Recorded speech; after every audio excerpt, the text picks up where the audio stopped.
हुआ कि ट्रेडिंग का मतलब होता है इंपोर्ट एंड एक्सपोर्ट, तो ट्रेडर का मतलब क्या हुआ?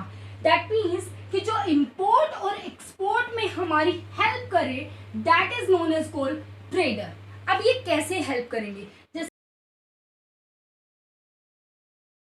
Good morning everybody, I am Seema Kaushik and welcome to this study channel. आज का हमारा टॉपिक रहने वाला है इंटरनेशनल फाइनेंशियल मैनेजमेंट। जो मेन ऑब्जेक्टिव होता है इंटरनेशनल फाइनेंशियल मैनेजमेंट का, वो वही होता है जो हमारी डोमेस्टिक फर्म का होता है। इट मीन्स क्या है, अगर डोमेस्टिक फर्म का भी वही मेन ऑब्जेक्टिव है तो डिफरेंस क्या हुआ, राइट? क्योंकि डोमेस्टिक फर्म का भी मेन मोटिव यही होता है कि शेयर होल्डर्स की वैल्यू को एनहांस करना, और इनका भी यही होता है कि जितना पैसा हम स्टार्टिंग में इन्वेस्ट कर रहे हैं, जो नेट प्रेजेंट वैल्यू आए वो एनहांस होके आए। तो इन दोनों के बीच में फिर डिफरेंस क्या हुआ? जो डिफरेंस हुआ वो हुआ रिस्क का। रिस्क का मतलब अब यहाँ पे क्या हुआ कि जो इंटरनेशनल फाइनेंशियल मैनेजमेंट होगी, जो इंटरनेशनल लेवल पर हम कुछ भी ट्रेड करेंगे, उनका रिस्क बहुत ज्यादा होगा। व्हाई? क्योंकि उनके जो पॉलिसीज हैं वो भी अलग अलग होते हैं, साथ के साथ वहां के जो लॉ, रूल्स एंड रेगुलेशंस है वो भी डिफरेंट है। इस वजह से हम कह सकते हैं कि यहाँ पर जब हम इंटरनेशनल लेवल पर कोई भी बिजनेस करते हैं तो उनका जो रिस्क का लेवल है वो क्या हो जाता है? एनहांस हो जाता है। Now we are discussing about international financial management, जिसमें पहले वाली टर्म है that is known as called international foreign exchange market. देखो, फॉरेन एक्सचेंज मार्केट से आप क्या समझते हैं, इसको एक एग्जांपल से समझिए। जैसे कि ए लिमिटेड है, बी लिमिटेड है। जो ए लिमिटेड है वो इंडिया की है कंपनी, और बी लिमिटेड यूएसए की है। अब ए लिमिटेड को बी लिमिटेड से मशीनरी की नीड है। अब जब ए लिमिटेड ने कहा कि बी लिमिटेड को कि मुझे इंपोर्ट करनी है मशीनरी, तो बी लिमिटेड ने कहा कि $2 मिलियन की आपको मिलेगी। $2 मिलियन की, समझने वाली बात है, $1 मिलियन की मिलेगी, ठीक है। अब क्वेश्चन ये उठता है कि क्या ए के पास करेंसी डॉलर में थी या रुपीज में थी?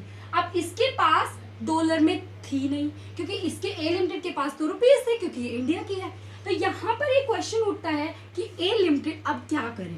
अब ए लिमिटेड के पास एक ऑप्शन था कि वो जाए बैंक्स के पास और बैंक्स को अप्रोच करे कि प्लीज मेरी हेल्प करिए और मुझे डॉलर में मेरी करेंसी को कन्वर्ट कीजिए ताकि मैं इंपोर्ट कर सकूं क्या? मशीनरी। तो यहाँ पर ए लिमिटेड की जो बैंक्स थे उन्होंने इसकी हेल्प की और उसकी करेंसी को कन्वर्ट कर दिया डॉलर में। देखो अब क्या हुआ, ये जितनी भी ट्रांजैक्शन उस बैंक ने कन्वर्ट करने की जो करी, वो कहाँ पे की? फॉरेन एक्सचेंज मार्केट में। तो यहाँ पर हमें ये क्लियर हो गई टर्म कि फॉरेन एक्सचेंज मार्केट क्या होती है। फॉरेन एक्सचेंज मार्केट एक ऐसी मार्केट है जो किसी एक कंट्री की करेंसी को कन्वर्ट करती है दूसरी कंट्री की करेंसी में। Is it clear? Foreign exchange market यहाँ तक क्लियर है आपको? अब हम यहाँ पर समझने वाले हैं कि इस foreign market, foreign exchange market के अंदर कौन कौन से पार्टिसिपेंट आने वाले हैं। ध्यान से समझिए, नोट डाउन करिए। इसके अंदर पार्टिसिपेंट्स आने वाले हैं हमारे 4। Number 1 arbitrator. देखो सबसे पहले हम आर्बिट्रेचर को क्लियर करेंगे, ठीक है? एक बार नोट डाउन कर लो, एक एक को क्लियर करेंगे। सेकंड नंबर पे आता है हमारा ट्रेडर, थर्ड नंबर पे हैजर, फोर्थ नंबर पे आता है स्पेकुलेटर। एक एक को क्लियर करने वाले हैं। सबसे पहले करेंगे आर्बिट्रेचर को। टर्म है दैट इज आर्बिट्रेचर, ठीक है? ये आर्बिट्रेचर क्या होते हैं? ये ऐसे लोग होते हैं जो कि प्रॉफिट अर्न करना चाहते हैं, लेकिन रिस्क बहुत कम लेके, लेस रिस्क, ठीक है? अब ये कैसे पॉसिबल होगा कि ये प्रॉफिट तो बढ़ा रहे हैं लेकिन रिस्क बहुत कम कर रहे हैं? तो ये क्या करते हैं आर्बिट्रेचर? ये करते हैं कि बहुत सारी मार्केट के अंदर जो एक्सचेंज रेट होता है वो अलग अलग होता है, राइट? तो ये वहां से जहां से रेट का प्राइस डिक्रीज होता है वहां से बाय करके, और जहां पर एक्सचेंज रेट जो है वो अप होता है वहां पर सेल कर देते हैं। और बीच में से प्रॉफिट अर्न कर लेते हैं। इतना क्लियर हुआ? आर्बिट्रेज वाले लोग बिल्कुल भी रिस्क नहीं लेते।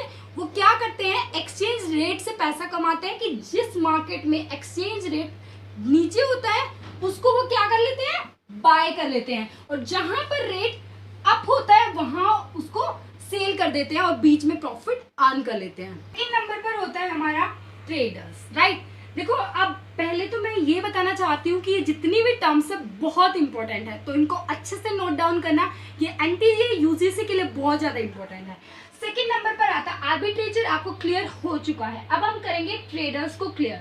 देखो नाम से क्लियर हो रहा है कि ट्रेडर्स मीनिंग क्या होता है। ट्रेडर्स को समझने से पहले हम ट्रेडिंग को देखेंगे। अब हमें पता है कि ट्रेडिंग का मतलब होता है बाय एंड सेल, राइट।